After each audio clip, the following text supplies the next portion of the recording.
Welcome to the Playing Books podcast. Glad to be here. Today we're tackling a really fascinating book, Our Magnificent Bastard Tongue, The Untold History of English by John McWhorter. It really flips the script on how we think about our language. Yeah, it does. Because usually when you hear about English history, it's all about the words, isn't it? Yeah. You know, the big waves of vocabulary coming in. Exactly. Latin, Norse, French after 1066.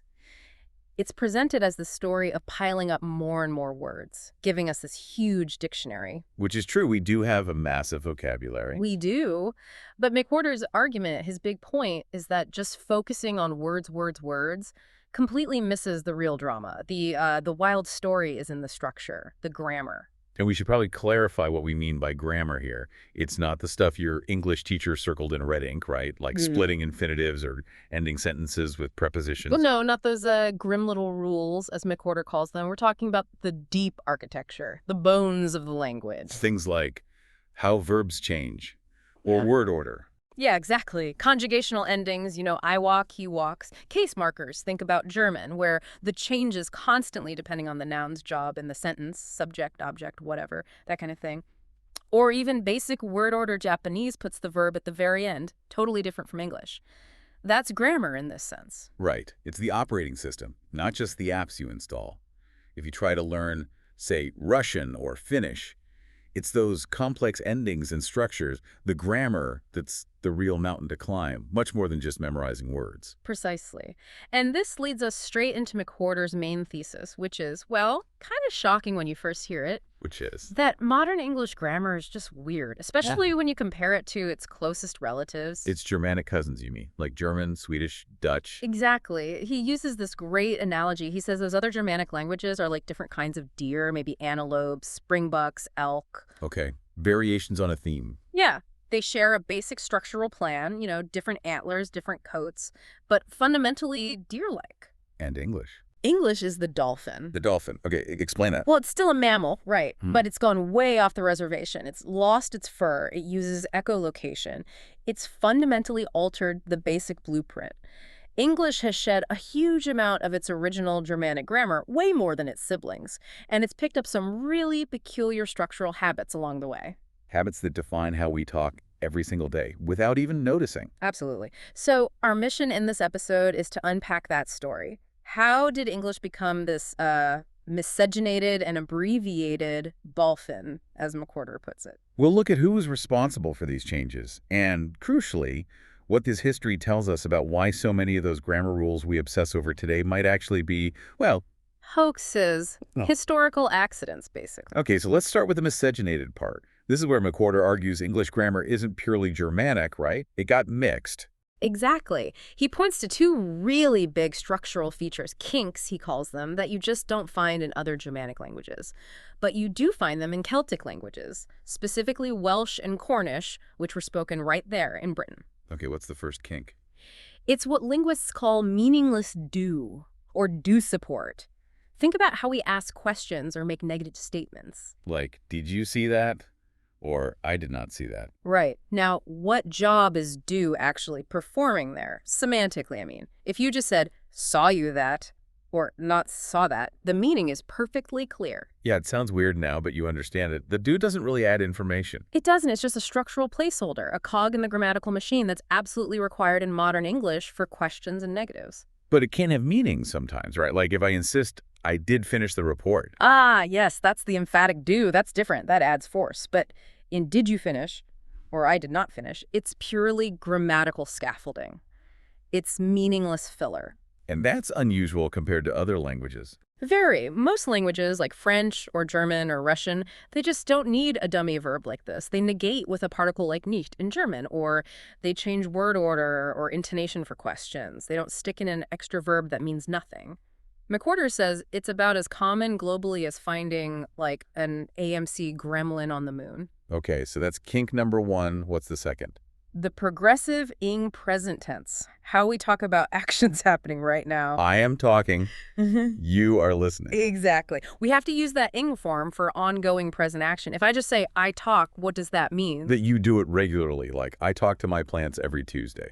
Habitual action. Right. The simple present, I talk, is for habits or general truths. For right now, it has to be the progressive I'm talking. That's weird too. Highly unusual. In most major languages, the simple present does double duty.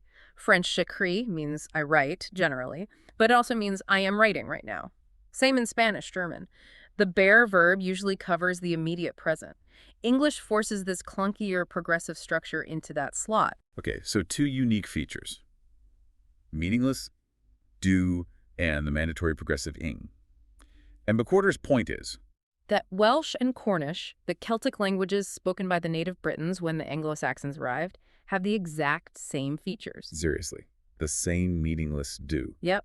Welsh uses a word, ness, did, Yeah. in exactly the same structural, non-emphatic way. Not just for questions, but often just in plain statements. A neutral sentence might translate literally as, I did open, meaning just I opened, it's the blueprint. Wow. And the progressive ing. Welsh does something very similar. Its standard way of forming the present tense uses a construction that translates literally to something like, Mary isn't singing. Okay, that's very close. Mary isn't singing. Sounds a lot like how we might say Mary is singing in older dialects. Exactly, and that's the smoking gun. We know that in Old English, people could say things like ik eram on huntunge, I am on hunting.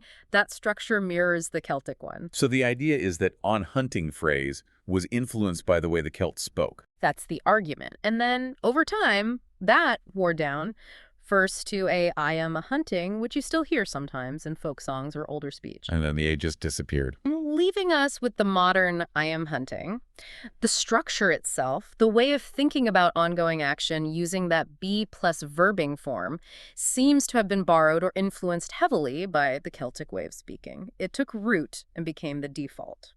But didn't traditional scholars reject this Celtic connection? I feel like I learned the Anglo-Saxons basically wiped out the Celts. Ah, yes. That was the dominant narrative for a long time, and it was the first big assumption McWhorter tackles. The idea that the Germanic invaders committed genocide against the Celts. If there were no Celts left, they couldn't influence the language, right? Makes sense, but it's wrong. Completely wrong, according to the evidence.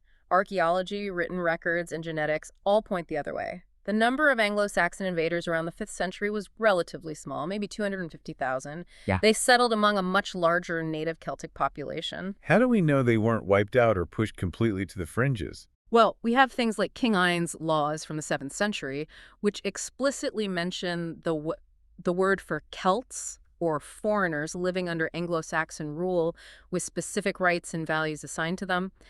They were integrated, subordinate perhaps, but definitely present. In genetics. Genetics backs this up too. Studies show that modern British men have surprisingly little DNA ancestry traceable directly back to those North Sea Germanic invaders. It suggests the invaders were more like a ruling elite who settled in, rather than a massive wave that replaced everyone. Okay, so the Celts were still around, but why would they start speaking English instead of just sticking with Welsh or Cornish? Power and prestige. Anglo-Saxon culture and language became dominant. If you wanted to get ahead, do business, interact with the ruling class, you needed to speak their language, Old English. But they wouldn't have learned it perfectly, right? Especially adults. Exactly. They would have learned it as a second language, filtering it through the grammar of their native Celtic tongue. And that's how these Celtic structures, the meaningless do, the progressive ing, could have seeped into the spoken English of the time. They were basically speaking English with a Welsh grammatical accent. Okay, that makes sense. What was the second reason scholars dismissed the Celtic link? The idea that these changes just happen spontaneously within English, sort of a stuff happens argument. Linguists tried to come up with really complex internal explanations for how, say, meaningless do could have evolved all on its own. Like, it started meaning one thing and then gradually shifted function until it ended up as this weird mandatory marker. Yeah, these elaborate Rube Goldberg-esque theories. McWhorter points out the fatal flaw. If this was some natural internal English development, why didn't it happen in any other Germanic language? Not German, not Dutch, not Swedish, not Icelandic, not any dialect anywhere. Only English took this bizarre path.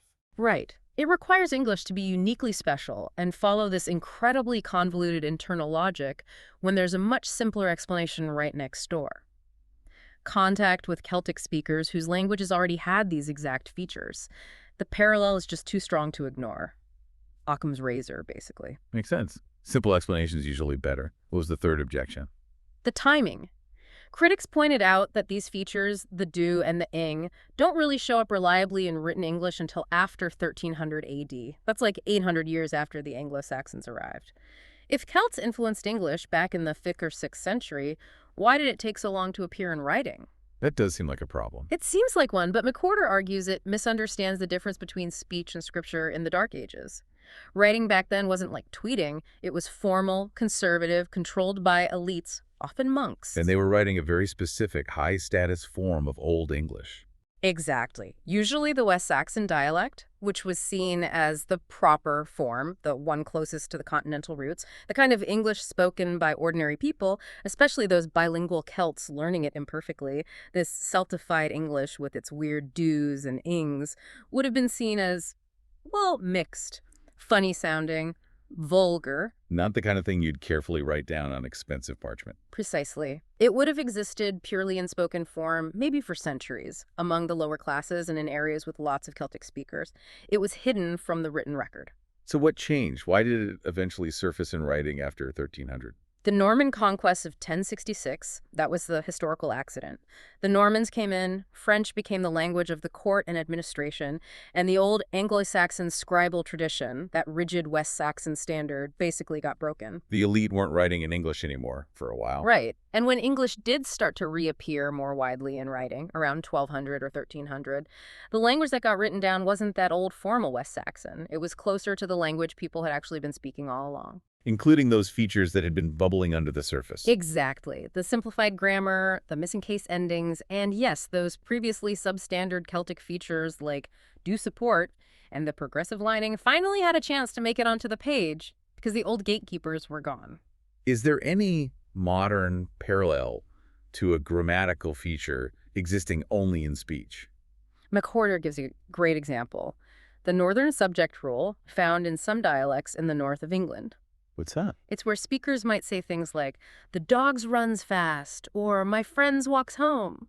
They add an S to the verb, even with a plural subject, which breaks standard grammar rules. And people actually talk like that. They do in those specific regions, but here's the thing. You almost never see it written down, even by the people who use it naturally in speech. It's considered non-standard, informal. It lives orally.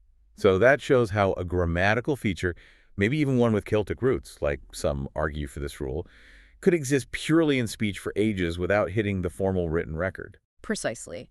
It demonstrates that the gap between casual speech and formal writing, especially centuries ago, could easily hide features like do support for a very long time. Wow. So the takeaway here is pretty huge. When I say something totally normal like, did you want to grab lunch? What you do it over there? Yeah. The actual structure of those sentences? Owes a fundamental debt to the Celtic languages spoken in Britain long ago. You're speaking a grammatically miscegenated tongue every day. Okay, so the Celts added these unique grammatical kinks. They made English weird in one way. But English is also weirdly simple compared to other Germanic languages, right? It feels easier to learn the basics. Yeah, that's the other side of the coin. If the Celts miscegenated the grammar, the Vikings absolutely battered it. They stripped it down. This is McWhorter's focus in Chapter 3, explaining why English is the grammatically easiest of the Germanic bunch. And again, the argument isn't that English just naturally drifted towards simplicity. No. The argument is that this radical simplification was driven by another wave of non-native speakers learning the language imperfectly as adults. The Vikings, the Old Norse speakers who settled heavily in northern and eastern England, the Danelaw. What's the most obvious thing they did? I remember learning they gave us lots of words like sky and leg. And... Oh, they definitely gave us words, but grammatically, the big, obvious impact people usually point to is the stripping of suffixes. the little endings on words. Right. Old English, like German today, was full of them. Verbs changed endings depending on who was doing the action. Ich love thee, na, he loveth, he loves. Nouns had different endings for subject, object, plural, singular. It was complex. Like learning Latin or Russian. Lots of memorization. Exactly. And the Vikings, settling down, intermarrying, trading with the English, they needed to communicate, but mastering all those fiddly little endings, especially when Old Norse had its own complex endings. Adults aren't great at that. So they just dropped them. Yeah. Or mixed them up. Pretty much. They streamlined. They got the basic meaning across without sweating the grammatical details of the suffixes. And because there were so many Norse speakers in the Danelaw, this Simplified, suffix-light version of English started to spread. Is there evidence this started specifically where the Vikings were? Yes, crucially.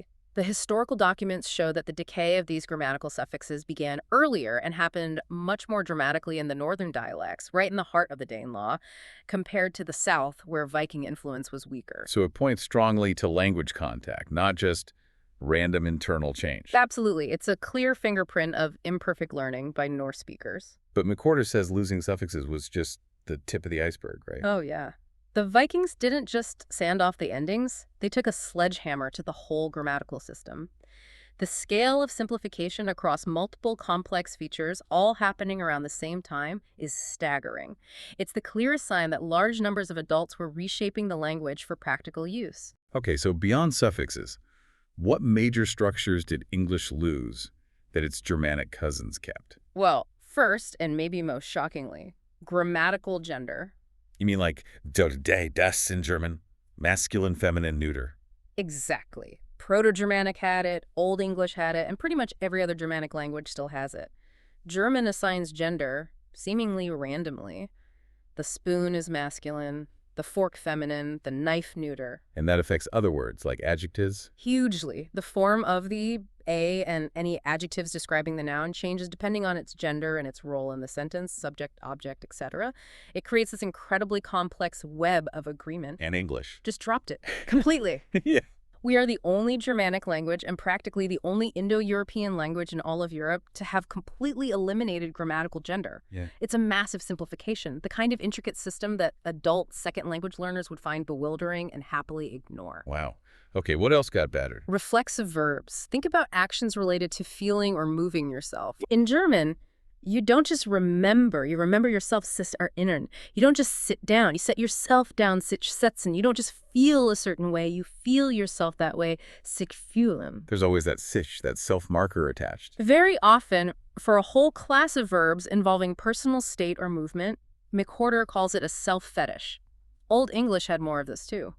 And modern English. Mostly gone. We just remember, sit, feel. We keep a few fossils like behave yourself or perjure yourself, but the systematic requirement to mark these verbs reflexively vanished. Again, a simplification likely driven by learners who didn't see the need for that extra grammatical layer. Makes sense. Easier to just say remember. What's next? Precise directional adverbs. Old English, like German still does, made a clear distinction between movement towards a place and being at a place. Like hither, thither, whither for movement. Right, meaning to here, to there, to where. And you contrasted those with here, there, where for location or rest. Come hither meant move towards me. Sit here meant be at rest near me. We definitely don't use hither and thither much anymore. We don't. German maintains the distinction rigorously. Here means here, at rest, but come her means come here, towards me. English just collapsed it. We use here and there for both movement and location. It's less precise, but simpler. Another feature likely smoothed out by the Vikings. Okay, gender gone, reflexes mostly gone, directional adverbs simplified. Anything else? A few smaller but telling things. We lost the common generic pronoun man. Meaning one. Like one must do one's duty. Exactly. Old English had man, just like German still has man. It was a useful way to speak generally, but it disappeared from Middle English texts. And now we have to use what? We often force you into that role, don't we? You have to be careful when you cross the street. We don't mean you specifically, but people in general. Or we use the more formal one, or passive voice. Losing man was another small streamlining. And the last big one. You mentioned word order earlier. Ah, yes. The V2 rule, verb second. This is a fundamental rule in all other Germanic languages. Meaning the main verb has to be the second element in a main clause. That's it. If you start a sentence with something other than the subject, like an adverb of time or place, you must put the verb next, then the subject. So in English we say, yesterday I watched a movie. Subject I, then verb watched. Right. But in German, if you start with gestern, yesterday, you can't say gestern ich sah eine Film. It has to be gestern sah ich eine Film. Literally, yesterday saw I a film.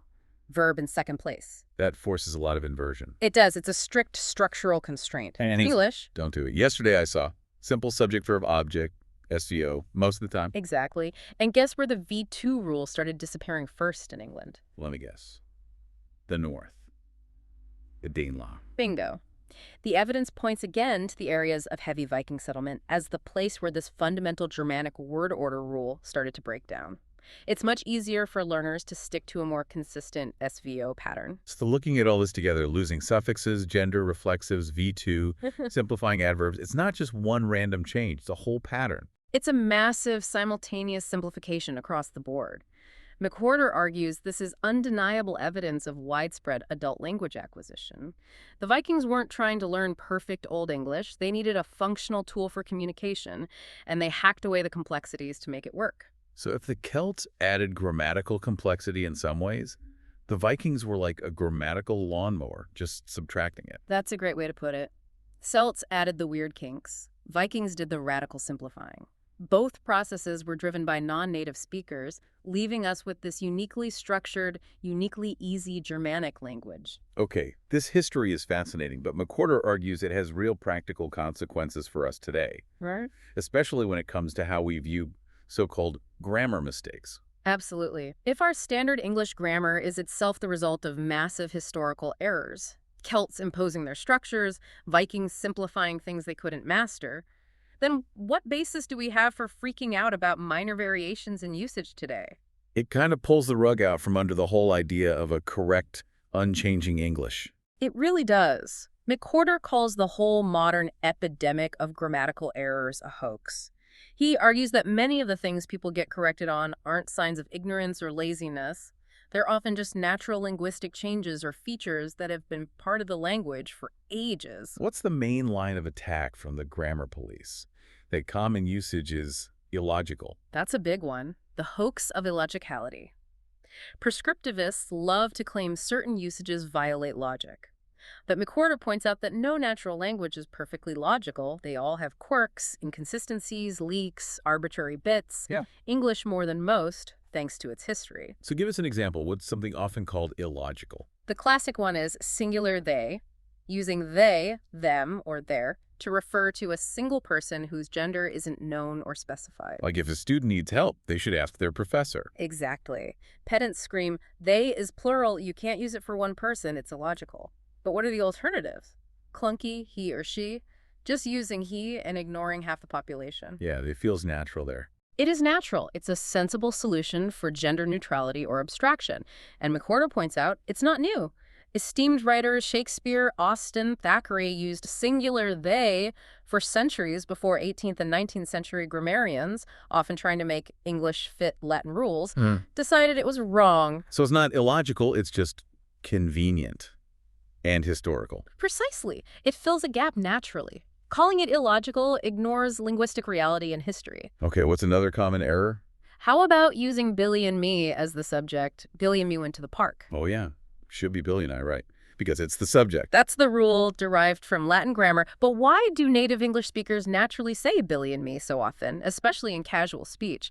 When you put yourself second in a coordinate structure, the object for me often just feels right. It pops out. It does feel less stuffy sometimes. And it's not just English. McWhorter notes this happens in other languages too. In Russian, if you want to say my wife and I, the only natural way is my shenoi, which literally means we with wife. It uses the plural subject we. It's just a linguistic tick, a wrinkle. And you could argue the whole I versus me confusion is only possible because the Vikings blew away most of our case system anyway. Exactly. We have these tiny remnants of a case system, I, me, he, etc., unlike the fully fleshed out systems in German or Latin, where the subject-object distinction is marked everywhere. Why rigidly enforce a rule based on a system English largely abandoned 1,000 years ago due to Viking influence? It makes no sense. Okay, one more. What about turning nouns into verbs? Verbing, like using impact as a verb. Ah, yes, the decision will impact our strategy. People hate that one. They say you should use affect or have an impact on. They claim verbing nouns cheapens the language. Don't we do that all the time? Constantly. It's one of the most natural processes in English. Because we lost so many suffixes, thanks Vikings, it's incredibly easy and efficient to just take a noun and use it as a verb. Think about it. Google something, friend someone on Facebook, table a motion, host a party, chair a meeting, fax a document, silence the crowd, loan some money. Wow, yeah. Those all started as nouns. They did. So why is impact suddenly a crime? McWhorter argues it's purely arbitrary linguistic fashion. People just decide they don't like the sound of a new verbing while happily using hundreds of older ones without a thought. It's baseless. And looking back historically makes these modern complaints seem even sillier. Oh, absolutely. McWhorter digs up examples of past grammar battles that seem completely absurd now. In the 19th century, influential grammarians railed against using Using what? phrases like all the time you're supposed to say always, or saying someone was born in a city the rule was born at, or using the phrase have a look, Seriously, have a look was wrong. considered improper. And one of the biggest fights was over the progressive passive, the structure, the house is being built. What was wrong with that? Yeah. How else would you say it? The correct form, according to the pedants of the time, was the house is building. The house is building. Sounds weird. It does to us now. But people fought tooth and nail against its being built when it first emerged, calling it clumsy and illogical. McWhorter constructs this sentence. Let's have a look at the 2 chapters where we learn about the period when the expressway was being built from the standpoint of people who were born in East Tremont and lived there all of their lives. Okay, bit long, but sounds perfectly normal English today. But 150 years ago, a prescriptivist would have called it a galumphing mess full of mistakes. Have a look. Was being built, born in all of their lives. All errors. It really highlights the arbitrariness. So the question for us, for you listening, is why do we think English suddenly stopped changing? Exactly. Why did it magically freeze sometime in the mid-19th or early 20th century so that only the usages common then are correct? If the language could absorb Celtic grammar, get battered by Vikings, borrow wholesale from French, why can't it keep evolving naturally today through things like singular they or verbing nouns? It seems the obsession with these minor errors is just fashion, like hemlines going up and down. That's McWhorter's point. It's linguistic fashion or sometimes social signaling, not a matter of genuine linguistic decay or illogic. Once you understand the messy, mistake-ridden history that losing cases, adding do, dropping gender created our language, you should feel liberated from anxiety about these trivial modern rules. What's the real measure of a linguistic error, then, if it's not these little things? Unintelligibility. Does the usage actually prevent communication? McWhorter uses the hilarious example of a notoriously bad 19th century phrase book, The New Guide of the Conversation in Portuguese and English, written by someone who clearly knew neither language well. What kind of things did it have? Sentences like, you mistake you, it is a frog, or dib again it in the water, or perhaps I will do best to fish with the leap. Okay, that's confusing. You genuinely don't know what's being meant there. Exactly. That is real linguistic error because it causes communication to break down. But using singular they, or saying Billy and me, everyone knows exactly what you mean. It causes zero confusion. It's just a variation that happens to rub some people, who are often unaware of the language's history, the wrong way. So this whole history of English being mixed and battered, full of accidents and changes, it has implications beyond just grammar rules, doesn't it? It hits on that big idea about language shaping thought. Oh, absolutely. It leads right into a critique of the famous Sapir-Whorf hypothesis. That's the idea that the grammar of the language you speak influences or even determines how you perceive the world, right? Your whole worldview. Exactly. The classic strong version comes from Benjamin Lee Whorf's work in the early 20th century. He studied Native American languages, particularly Hopi. And what did he claim about Hopi? He claimed, actually incorrectly it turns out, that Hopi had no grammatical tense like English does, no clear past, present, future markers on verbs. And from this, he argued that Hopi speakers didn't perceive time as a linear flow like Westerners do. He thought they saw time as cyclical, always repeating. So the grammar of their language supposedly forced a completely different conception of time itself. That was the strong claim. It's a really seductive idea that each language provides a unique lens on reality. 6,000 languages, 6,000 different ways of thinking. It sounds cool. Yeah. But McWhorter uses English history to argue against it. He argues English's chaotic history is one of the best counter-arguments against the strong version of Sapir-Whorf. How so? Well, think about the massive grammatical shift from Old English to Modern English. Oh. Old English was much more like German complex case endings, grammatical gender, V2 word order, fewer mandatory helper verbs. Modern English is structurally very different, simplified, celtified in parts, no gender, strict SVO often. Okay, huge grammatical change over 1,000 years or so. Right. Now, if the strong Sapir-Whorf hypothesis were true, if grammar determines thought and worldview, what should that grammatical shift imply about the minds of English speakers? that our way of thinking must have radically changed, too, to Yeah. match the new grammar. Exactly. We'd have to conclude that modern English speakers are somehow psychologically, well, different, maybe dim-witted, as McWhorter puts it, tongue-in-cheek, compared to our Anglo-Saxon ancestors because our grammar is so much simpler. That seems ridiculous. It is. Are we less sensitive to the nuances of masculinity and femininity because we lost grammatical gender, unlike German speakers? Are we less aware of motion because we lost the hither-thither distinction? Are we less attuned to our own feelings because we lost most reflexive verbs? No, obviously not. We just express those things differently or implicitly. Precisely. The idea that these massive grammatical simplifications reflect a fundamental downgrading of our cognitive abilities is absurd. McWhorter's point is that these grammatical changes happen for reasons of proximity, not psychology. Meaningless do didn't creep in because English speakers suddenly developed a deep psychological need for a new way to negate things. It happened because Celtic speakers, whose native languages already had it, were learning English next door and imposed their habits. The Viking simplifications didn't happen because later English speakers had a latent desire for less grammar. They happened because Norse adults found the existing grammar too hard to learn perfectly. It was about contact, conquest, social dynamics, imperfect learning, not some collective shift in consciousness. Right. The grammatical changes were largely accidental byproducts of historical events, not reflections of evolving mentalities. Okay, so the strong version grammar dictates thought doesn't hold up, especially looking at English. But is there any connection between language and thought? Any weaker effect? Yes, and McWhorter acknowledges this. There's a field often called neo-Horphianism that does show subtle, often subconscious effects of grammar on perception or categorization, usually in experimental settings. Like the example with grammatical gender you mentioned. Exactly. Studies have found that if a language assigns masculine gender to key, like German der Schlüssel, and you ask speakers to describe a key, they might be slightly more likely to use words like hard, heavy, jagged. If another language assigns feminine gender to key, like Spanish la llave, speakers might be slightly more likely to say golden, intricate, shiny. So the grammar nudges their associations in a certain direction.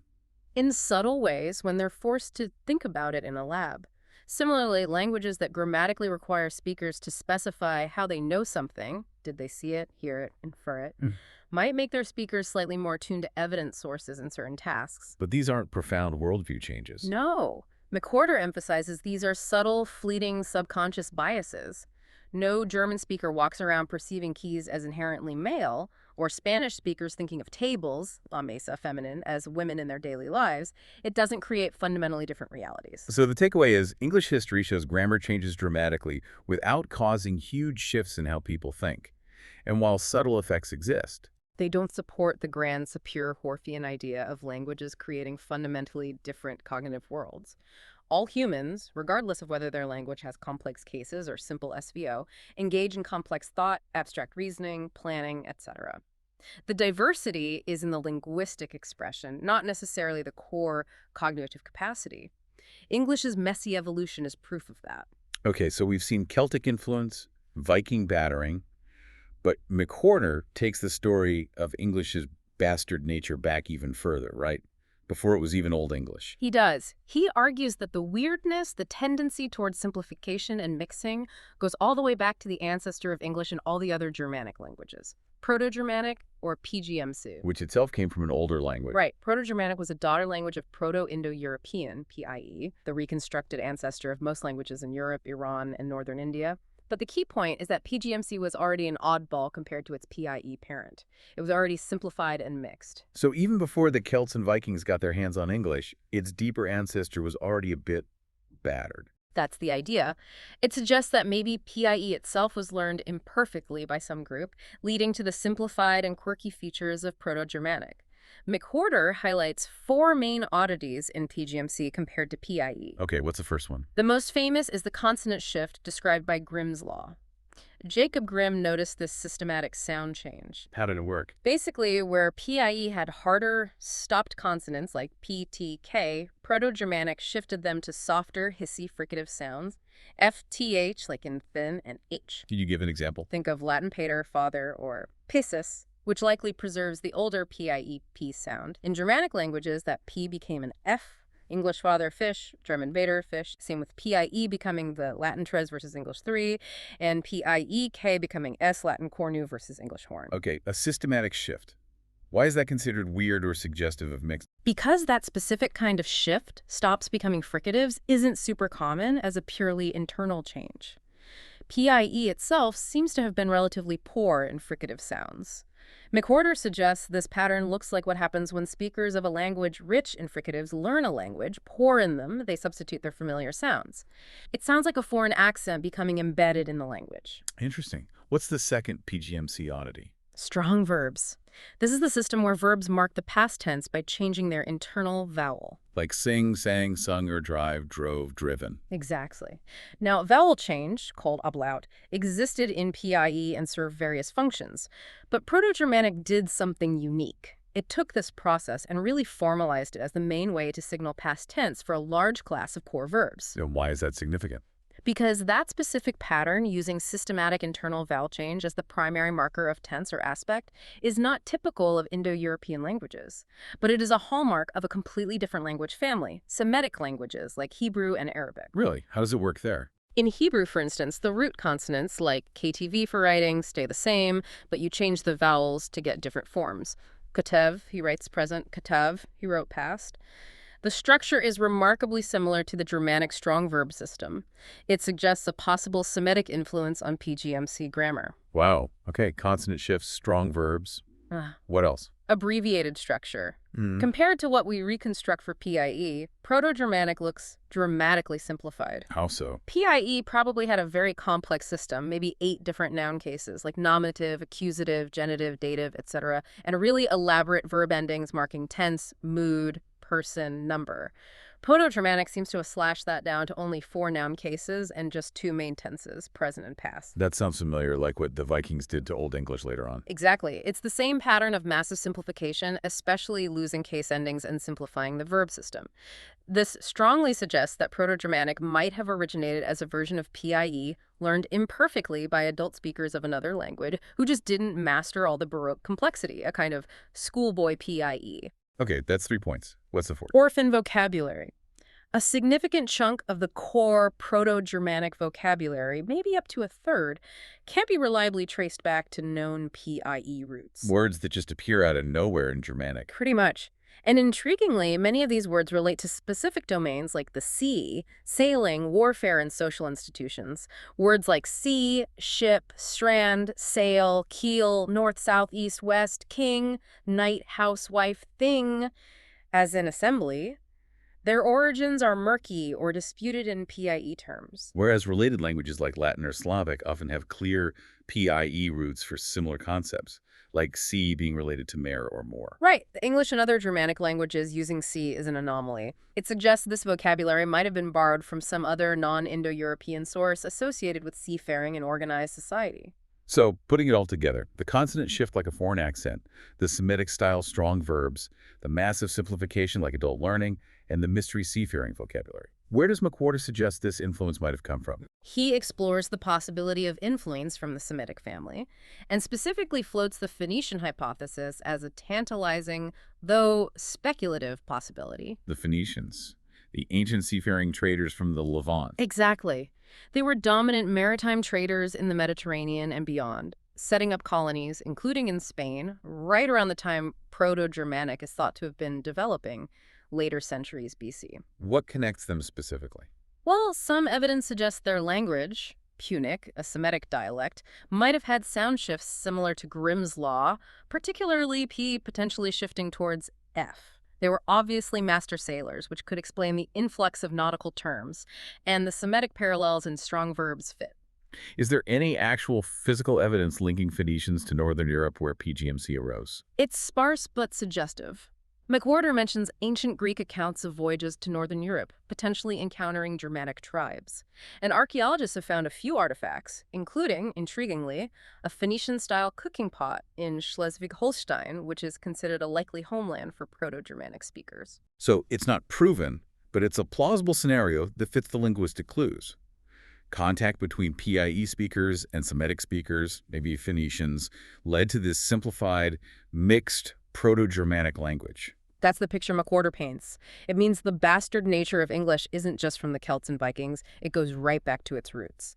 The whole history is a multi-stage saga of mixing and simplification. So PIE gets distorted, possibly by Semitic speakers, into Proto-Germanic. Then Proto-Germanic evolves into Old English, which then gets structurally infused with Celtic grammar. And then that Old English gets battered and simplified by the Vikings into Middle English, which becomes our modern language. Exactly. It's a continuous story of hybridization and abbreviation driven by language contact and imperfect learning. A truly magnificent, messy bastard tongue. Hashtag tag outro. Wow. So stepping back from all this detail from our magnificent bastard tongue, the big picture is that English isn't this pure lineage, this simple branch off the Germanic tree. It's fundamentally a hybrid. Yeah, structurally hybrid, born from repeated mixing miscegenation, as McWhorter doesn't shy away from calling it, and radical simplification or abbreviation.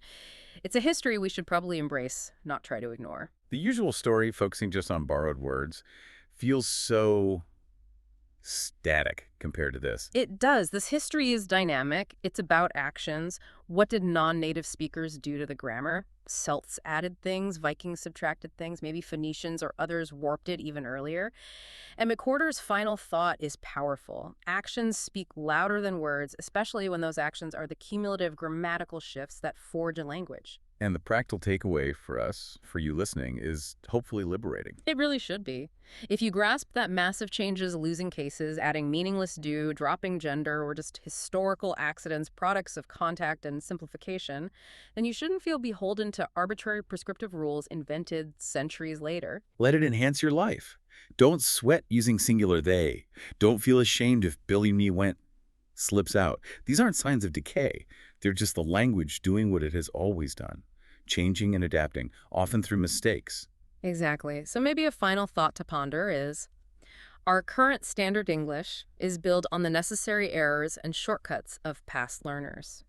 What are the common mistakes or natural changes happening today, maybe in text messaging, online slang, evolving usages that might actually become standard features of the English spoken in, say, the year 2500? That's a fascinating question. Makes you listen differently.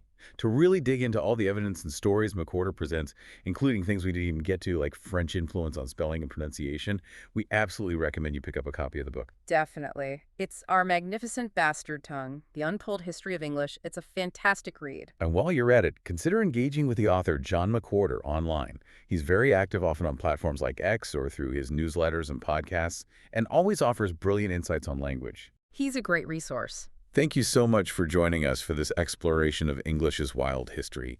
Please do follow, subscribe, and maybe share the Plain Books podcast if you found this interesting. We appreciate you tuning in. We'll catch you next time.